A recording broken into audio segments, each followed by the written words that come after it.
Если ты у себя дома, чуть в печали, без подъема, и маршрут твой день-деньской, холодильник и диван, тебе поможет капитан.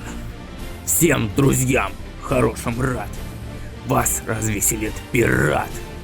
На корабле мы поплывем, на острове мы клад найдем.